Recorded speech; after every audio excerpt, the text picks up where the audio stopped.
Mais Sakura, c'est Morgane et Rosalis. Salut. Aujourd'hui, on parle de Stargirl, notre coup de cœur, série télé. Allons-y.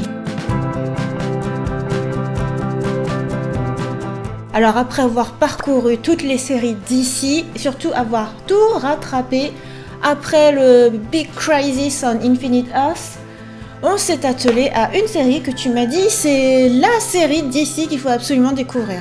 C'est la série que DC a lancée en mai 2020, donc une série de 13 épisodes dont on aperçoit juste les personnages principaux à la fin du crossover Crisis on Infinite Earth, Il y a parce une qu'on scène, découvre que sur justement une autre Terre, puisque on Stu. est passé d'un multivers à un autre multivers, et bien dans le nouveau multivers... C'est bizarre de faire un multiverse réuni en Prime, et en fait il y a encore...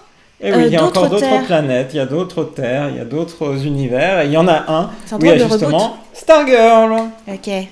Donc l'univers de Stargirl, qui est d'ici, mais qui n'est pas sur la même planète, pas la même Terre, réunie avec The Flash, Supergirl, Tout à fait. etc. Batwoman. C'est un peu comme si c'était la nouvelle génération, en l'occurrence. Donc, on découvre une héroïne qui, eh bien, n'a Et pas... je suis sûre que tu as envie de faire le trailer français, là. On découvre une héroïne, une adolescente... Voir les bonus.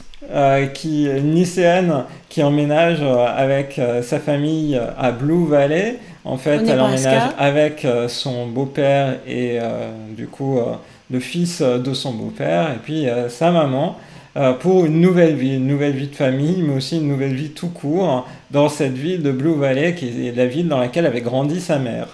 Mais par ailleurs, très vite, on découvre qu'il se passe des choses à Blue Valley.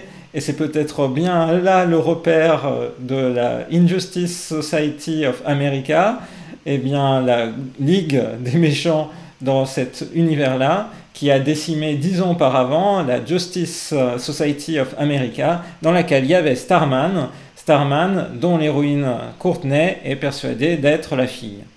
Ok, donc cette série, au départ tu m'as dit... tu vas voir, ça va être trop bien et tout. Après tout le reboot, ça va valoir le coup de découvrir cet univers-là. Et moi, je t'ai dit, mais je sais pas, parce que moi, j'étais attachée à ce monde avec The Flash, avec Supergirl, et puis là, quel est le pitch de départ? Et en fait, tu découvres toute une galerie de personnages que soit tu connais parce que t'es adepte des comics américains de l'époque, soit, dans mon cas, je découvre complètement. Et dans ce cas-là, je me dis, mais attends, c'est la Justice League of Society. Est-ce que c'est un rapport avec... Il y avait un dessin animé à mon époque qui était la Ligue des Justiciers, où tu avais Batman réuni avec Superman, avec la plupart des super-héros de l'époque, mais tu sais, version très adulte, version âgée. Et pour ça, en fait, il faut revenir à l'histoire des comics. Et en fait, la Justice Society of America, JSA, elle est née dans les années 1941-1950. Et à partir de 1950, elle a moins de succès. Il va y avoir un reboot de certains des personnages qui apparaissaient dans à cette période. Décidément, il y a que des reboots. 1950, oui. Il y a sans arrêt la nécessité d'aller chercher un nouveau public. Et donc, par exemple, il y avait The Flash qui apparaissait dans ces séries à l'époque et qui a été rebooté en tant que série à part entière. Du coup, je parle vraiment de comics, là, dans les années 50-60, et ensuite qui a eu le succès qu'on lui connaît. Et ce qui fait qu'il y a eu dans l'univers d'ici plusieurs terres qui se sont mis en place. Il y avait une terre qui correspondait à justement cette ancienne société des héros dans laquelle il y avait certes eu The Flash ou Green Lantern, mais on est allé vers autre chose. Et donc il y avait la Justice Society à un endroit et la Justice League à un autre endroit, la Justice League qui est Batman, Superman, Wonder Woman, The Flash, qui font d'ailleurs l'objet de films long métrages par DC au cours des années 2010-2020. Donc on est toujours là-dedans. Donc il y a ces deux sociétés qui cohabitent. Et alors, si je me souviens des dernières images de Crisis on Infinite Earth, le Superman des films, justement, il est sur la Terre numéro 89 96. Ouais, 96. Ok. Ils ont tous un... Donc, on part avec un autre monde qui avait des super-héros qui ont tous été décimés Et d'ailleurs, on voit le casque de The Flash, mais le vieux The Flash. Oui, mais est-ce qu'il a vraiment été décimé ou alors est-ce qu'on va découvrir autre chose? Et en fait, Il y a plein de 2 mystères. jours après, il y a eu une grosse annonce à propos de la saison 2 de Stargirl et on sait que l'acteur qui joue justement le Flash des années 90 dans la série du coup de 1990 Ah, qui joue le père de Barry Allen dans la série The Flash du Arrowverse, eh bien va apparaître dans l'épisode 9 de la saison 2 de Stargirl parce que justement ce The Flash là apparaîtra lui aussi. bah c'est bizarre parce que dans Crisis on Infinite Earth, il a été un petit peu... On ne sait pas exactement. Voilà, donc ça sera des choses à découvrir.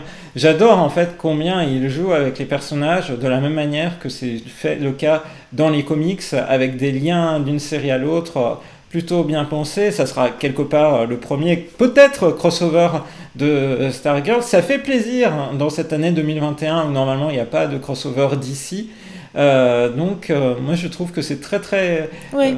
Sachant que prometteur. l'année 2020 est vraiment l'année où la pandémie a décimé les séries d'ici. Ouais. Supergirl qui s'est pas fini proprement, The Flash qui s'est arrêté en plein vol. Pff, reprendre 2021 avec Stargirl, c'est vraiment un plaisir.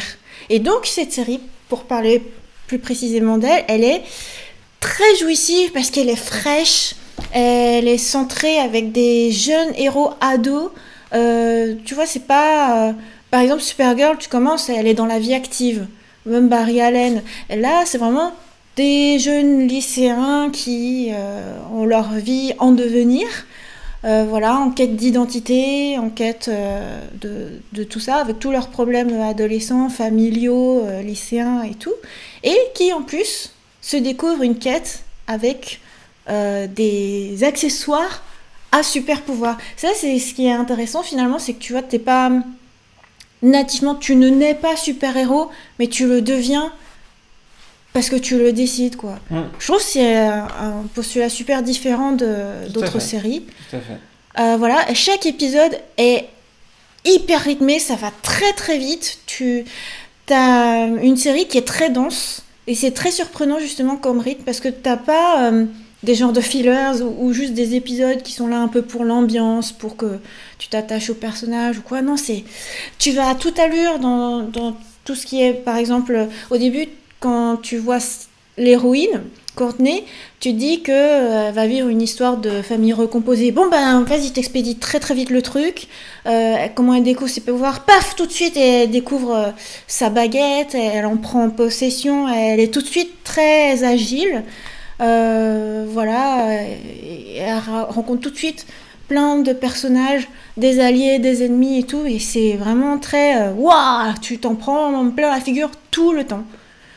Ouais, je me rappelle qu'à la fin de l'épisode 3, tu me disais mais ils peuvent pas continuer si vite, elle peut pas avoir déjà abattu un tel, et puis voilà, mais en fait ça va vite, mais c'est pas trop vite, c'est juste haletant. C'est bien pensé. C'est très bien pensé, j'ai beaucoup aimé l'ambiance justement de village américain. Du coup, au début, je te disais que c'était ton Gilmore Girl. Oui, parce que ça fait un peu penser à cette ambiance-là de série américaine des années 80-90. On plonge vraiment dans cette villa qui tourne autour d'un lycée, d'une place, d'un café, un restaurant, et puis de cette problématique aussi de la revitalisation de ces zones-là, des zones un peu plus campagne, dans des États-Unis qui sont marqués évidemment comme d'autres pays par des grosses mégalopoles qui attirent la majeure partie des personnes actives. Et en fait, il y a cette ambiance-là, il y a les liens entre les personnages qui est bien pensé à la fois dans la recomposition de la famille, mais aussi dans les amis que Courtney se construit progressivement dans cette ville où, comme le spectateur, elle a tout à découvrir. Et par ailleurs, cette question de super pouvoir qui n'est peut-être pas effectivement qu'une question de pouvoir qui serait hérité, mais aussi de moments où on décide vraiment de franchir un cap dans sa vie pour assumer son existence. Voilà, je trouve que là, cette série prend vraiment le contre-pied. Tu pourrais te dire que les enfants de héros deviennent forcément des super-héros, les enfants d'ennemis, enfin de vilains deviennent tout de suite des super-vilains. Bah, pas forcément. Et en fait, voilà, je trouve que vraiment ce rythme tranche D'autant que quand on vient juste de finir les séries Arrowverse, là maintenant on est à jour, quand on s'est pris Batwoman par exemple, avec plein d'épisodes, t'as l'impression que d'un épisode à l'autre, tu changes de scénariste, tu changes de postulat, t'as l'impression que t'as des fillers, t'as peut-être un fil rouge, mais ça part un peu dans tous les sens. Là, t'as l'impression que la série entière est cohérente à chaque minute. Ça fait un bien fou. Ça, je pense qu'on le doit au fait que le créateur original du personnage de Stargirl et de Courtney Whitmore, il est aussi scénariste de la série. Il s'est investi fortement sur l'écriture des épisodes et de la trame globale. Geoffrey Jones, qui a donc créé le personnage de Stargirl, qui apparaît pour la première fois dans un comics. Le personnage de Courtney, en fait, plus exactement, apparaît en 1999. Et puis quelques années plus tard, c'est le personnage de Stargirl qui apparaît. Du coup, on est vraiment sur aussi une héroïne plus moderne, puisque là, on n'est pas sur un personnage qui est bien connu du grand public. Stargirl, je pense, c'est un personnage que vous allons tous plus découvrir à travers cette série-là. Donc le personnage de Courtney Whitmore est inspiré de la propre sœur de justement le scénariste et créateur de Stargirl. C'est ce qu'on voit en générique à chaque fois de chaque épisode. On voit la création du personnage, et aussi à la fin de la série on voit une carte hommage justement à sa sœur qui est décédée en fait à 18 ans dans un accident d'avion, qui est un accident d'avion bien connu aux États-Unis de la deuxième moitié des années 90. Et à travers cette série, en fait, il s'est inspiré de sa sœur, de son caractère jovial, énergique, en fait, pour créer ce personnage-là de Courtney, qui est vraiment un personnage solaire, qui illumine beaucoup autour d'elle, qui apporte beaucoup de chaleur humaine, et aussi de croyance en l'être humain, et dans le fait que les gens peuvent changer. Il y a cette discussion-là, c'est vrai, en fait, elle est très très positive. Oui, très importante dans la série. Est-ce que les gens peuvent changer, ou est-ce qu'ils sont condamnés à être tels qu'ils sont? La série prend un parti pris que je trouve intéressant, mais qui est à l'image justement de cette héroïne-là, qui est ultra positive. Ouais, c'est intéressant à plein d'égards, et je trouve que ça change beaucoup, parce que ça fait des années et des années qu'on a des séries et des films de super-héros, et je trouve que là, vraiment, ça change. Du coup, je te remercie vraiment beaucoup de m'avoir fait découvrir cette série, qu'on a découvert par un biais complètement inédit. C'est-à-dire que, comme on regardait les séries de Arrowverse, à un moment donné, il fallait bien qu'on regarde Batwoman, puisque ça faisait partie du crossover. Comment on regarde Batwoman ? Eh bien, on regarde Batwoman par HBO Max. D'abord, on a été sur The CW, la chaîne de télévision qui diffuse les séries d'ici. Et en fait, tu peux regarder en streaming gratuitement sur The CW, sauf que tu as plein de pubs. Et Morgan déteste ça, surtout sur une série. Et en fait, c'est trop marrant parce qu'il coupe au début, tu sais, genre au milieu, puis après à un quart, et après, il y a de plus en plus de pubs. Alors là, c'est... Donc, on s'est abonné exprès sur HBO Max, qui possédait Batwoman, et aussi du coup, Stargirl. Et en France, la série a commencé à être diffusée sur Warner TV, qui dépend du bouquet en fait, de Canal, et est disponible du coup sur Warner TV, et aussi Warner TV Replay. C'est un notable. Ça veut dire qu'ils l'ont traduit en français ? Oui, tout à fait. Et on l'a regardé directement en américain ? Oui, comme toujours pour les séries, effectivement. C'est quand même plus agréable. Je voulais mentionner en plus à travers cette histoire-là, il y a à la fois l'histoire qui est très bien construite, les effets spéciaux, la réalisation est vraiment à la hauteur, et aussi l'ambiance musicale. J'ai beaucoup aimé ces choix, c'est-à-dire il y a beaucoup d'épisodes qui démarrent directement par une bande sonore de 3 minutes qui est parfois en décalage, parfois complètement adaptée par rapport à ce qui est présenté, mais il y a vraiment un beau soin apporté à cette ambiance musicale-là. Quand c'est en décalage, souvent c'est que c'est des chansons des années oui, des années 80-90, il y a vraiment... Il faut faire attention aux paroles des chansons, ça a un rapport direct avec ce qui se passe. Et du coup, c'est vraiment incroyablement réussi, parce qu'il y a aussi ce mélange-là, comme je le disais, avec l'histoire des comics, puisqu'ils sont allés chercher finalement des personnages qui ne sont pas seulement les personnages créés en 1999, mais véritablement en fait les méchants historiques de la Injustice Society of America, donc des personnages qui datent des années 40. Donc en fait c'est aussi une invitation à aller redécouvrir l'histoire des comics justement à l'aune de leur émergence et de leur explosion de popularité, bien avant en fait les personnages qui sont devenus les plus populaires à l'heure actuelle. C'est chouette, hein. Ça fait comme si tu explorais toute une mythologie comme ça. Hum. Et ça fait pas juste culture populaire, mais t'as vraiment une myriade de personnages avec chacun leur vie et tout, les interactions. Moi, je trouve ça vraiment trop passionnant, quoi. Sachant qu'il y a beaucoup d'ouvertures possibles pour la suite, même à travers le fait qu'il y a quelques héros qui sont apparus, des nouveaux qui sont apparus. Mais on a vu aussi pour les fans, forcément, on voit tout de suite, assez vite en fait, par exemple, il y a une drôle de lanterne verte qui se promène par ici. Ça suppose qu'il y aura peut-être un Green Lantern qu'on verra plus tard. Comme tu le disais, il y avait The Flash. Il y a vraiment beaucoup de possibilités de creuser cette histoire-là qui a eu un succès suffisant aux États-Unis au moment de sa diffusion, du coup, entre mai et août 2020, pour être renouvelée pour une saison 2 dont le tournage a démarré en octobre. Et ça, c'est aussi et ça a commencé à être diffusé. Chouette. On n'a pas encore de date. Je crois que c'était pour mai 2021. En fait, normalement, c'est ce vers quoi vont les rumeurs, c'est-à-dire d'avoir une diffusion à peu près sensiblement à la même période que pour la première saison. Donc cette deuxième saison serait du coup effectivement, vu les tournages qui ont déjà commencé, plutôt pour mai 2021. Le casting est ultra bien choisi. Le beau-père de Courtney, Pat Dungan, est vraiment il y a vraiment une relation très à part qui se noue entre l'héroïne et son beau-père.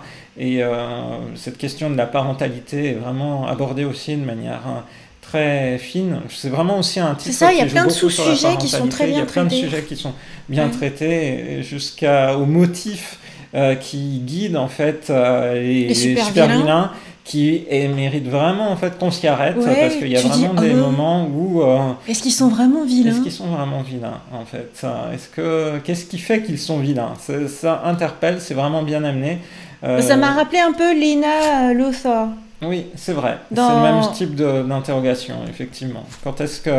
Lena, elle veut faire le bien, mais elle utilise des procédés qui sont assez vilaines. Oui, assez vilaines. Ouais, de mauvais procédés. Voilà, donc du coup, Stargirl, vraiment un gros coup de cœur pour cette série. Et puis juste pour dire aussi, tu disais le cas c'est très bien choisi, je suis d'accord. Et à un moment donné, je disais à Morgane, j'espère que la pandémie va pas arrêter encore les tournages, parce que c'est important de continuer les tournages tant que l'héroïne est encore jeune. Parce qu'elle a une petite bouille, elle est trop mignonne, elle est trop à croquer. Et je trouve que ça fait partie du personnage dans sa quinzaine d'années. Mais non. De continuer. Et là, Morgane me dit aucun risque. Elle a 21 ans. C'est ça. Quoi ? Voilà, l'héroïne, Brooke Basinger, a 21 ans. Elle est née en 1999. Donc, effectivement, elle est simplement... voilà. Ça y est, elle est déjà adulte. Ouais, parce qu'il y a des fois, effectivement, des adolescents qui sont pas très crédibles dans leur rôle. Moi aussi, j'étais comme toi, j'étais persuadé en fait qu'elle avait l'âge de l'héroïne, donc plutôt 15-16 ans. Bah oui, et puis surtout, maintenant on a l'habitude que les acteurs aient quasiment un peu leur âge. Enfin, je sais pas, moi, les héroïnes des Disney, par exemple, Hannah Montana, ou des trucs comme ça, elles sont vraiment très jeunes et jouent leur rôle jeunes à l'âge, voilà. C'est pas comme à l'époque de Beverly Hills et ou de tout. Dawson, oui, je suis tout à fait d'accord. Où c'était des gros adultes vraiment déjà âgés qui jouaient des ados. Oh là, elle est déjà adulte. Ah ok, bon bah c'est bien, comme ça elle aura un petit peu toujours son apparence. C'est marrant, mais il y a des gens qui font vraiment très jeunes. Ouais, c'est ça. Et très très mignons. Bon bah c'est une bonne nouvelle là-dessus en tout cas. Voilà. Donc saison 2 qui promet beaucoup, comme je disais, il y a de premiers teases qui commencent à apparaître dans les annonces, ça promet. Les personnages, les acteurs, les personnes qui travaillent sur Stargirl expliquent bien que ça leur plairait bien en fait de faire aussi un crossover avec les autres séries d'ici. Donc peut-être que ça arrivera. Mais comment ce serait possible puisqu'ils sont sur la Terre 2 ? Ils peuvent pas rejoindre la Terre Prime. Mais à un moment donné, il y aura forcément des portails, il y aura forcément une découverte du fait que on peut aller dans un univers à l'autre. Je pense que c'est un petit peu couru d'avance. Vraiment ? Mais oui, regarde, The Flash, il est capable normalement de passer d'une Terre à l'autre. On verra comment c'est dans ce multivers. Pour l'instant, dans les autres séries d'ici, effectivement, il croit qu'il ne reste plus qu'une seule Terre. Donc ça viendra. On verra comment c'est amené dans les prochaines séries. En tout cas, le concept de multiverse peut plaire ou non, moi ça me plaît beaucoup. Parce que, bah, comme je disais, moi je vois ça un petit peu comme une mythologie, plein de choses que je connaissais pas encore, mais en fait qui sont connues d'avant, et après ils vont picorer dans ces références culturelles pour créer des nouvelles choses et tout. Ça, je trouve que c'est vraiment super passionnant. De manière générale, dans toute création, je trouve ça vraiment intéressant. Tout comme si tu prenais des références dans le folklore dans certains pays et tout. Moi, je trouve ça vraiment enrichissant. Bien. Voilà. Et il y a un robot géant. Voilà. Donc, il n'y a que des choses... Ah, toi, t'aimes bien le méca? Ouais, je trouve ça sympa. Je crois qu'il sort en jouet? Ça montre, sans doute, ça montre une évolution. J'aimerais bien, moi, une figurine de Stargirl. Ah bah voilà. Parce que moi, j'ai Supergirl, là. C'est vrai. J'ai un petit The Flash, là-bas. Mais oui, j'aimerais bien une Stargirl. Ouais, c'est vrai. Pour le coup. Ouais. Ça serait chouette. J'ai costumé mon personnage Animal Crossing en Stargirl. Ouais, c'était très mignon, très réussi. Comme j'ai pu. Une chose aussi que tu m'as montré là tout récemment, c'est un petit trailer par rapport à une autre série d'ici qui va commencer fin février. Ouais, le 22 février. Voilà, 22 février. Superman et Lois. Et dans ce petit trailer, je trouvais que c'était très mignon parce que tu avais l'actrice... de Stargirl qui dit un petit mot pour dire bienvenue sur The CW à Superman et Lois. Et du coup, tu vois, c'est comme si il n'y avait pas encore de crossover, mais que tu as un petit peu... tu vois, non? Ouais, je suis d'accord. Un petit début de... voilà, c'est la famille d'ici sur CW. C'est plutôt bien amené. Moi, j'aime bien. Je trouve ça trop cool. Ouais. C'est chouette, ça dissémine, ça diffuse, ça te donne envie de croiser toutes les séries, de les suivre. Et puis, je pense que c'est vraiment une belle génération, c'est une belle ère en fait pour les séries télé autour justement des comics et la manière dont les séries peuvent se faire des clins d'œil les unes des autres, tout en abordant leurs propres thèmes et leurs propres chemins. On peut ne pas être fan d'une série. Par exemple, on n'est pas très fan de Batwoman, au final, mais on peut être fan d'autres séries. On est très fan de The Flash et de Stargirl et aussi de Supergirl. Legends of Tomorrow. Et de Legends of Tomorrow. Voilà, donc... La question qui brûle toutes les lèvres aussi, c'est pourquoi est-ce que Stargirl se retrouve pas sur Netflix alors que tu as Legends of Tomorrow, The Flash, Supergirl sur Netflix? Mais parce que ça dépend à chaque fois en fait des contrats qui sont passés. C'est de la même manière, Batwoman n'apparaîtra pas sur Netflix, en tout cas pas tout de suite. Et aux États-Unis, ce ne sera pas le cas. Elle est sur HBO Max, donc c'est tout le temps une sorte de... Ouais, ça c'est l'équilibre financier. C'est comme pour Star Trek, dans l'absolu. Star Trek, tu n'as pas toutes les séries sur la même plateforme de VOD. Mais moi, je me demande si... Par exemple, pour Stargirl, qui est vraiment la série du moment, est-ce que c'est pas le groupe Canal+ qui a allongé plus d'argent pour l'obtenir que Netflix? Ou alors tu crois vraiment c'est The CW qui a choisi de dispatcher? Je faisais l'exemple pour les États-Unis, je connais pas la manière dont le marché français se décide, donc je ne dirai rien. Bon, en tout cas, on espère que vous pourrez découvrir ou en tout cas que vous aurez pris plaisir à nous écouter parler d'une série qu'on a adorée. N'hésitez pas aussi à aller découvrir le comics de Stargirl, parce que pour la peine, c'est un comics plutôt récent, comme j'évoquais, à partir de 1999, que le personnage a été créé, en tout cas Courtney puis Stargirl. On espère que cette vidéo vous aura permis de découvrir un autre...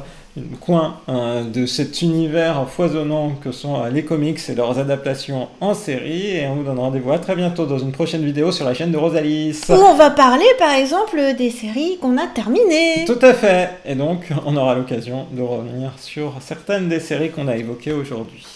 Bye bye, bye.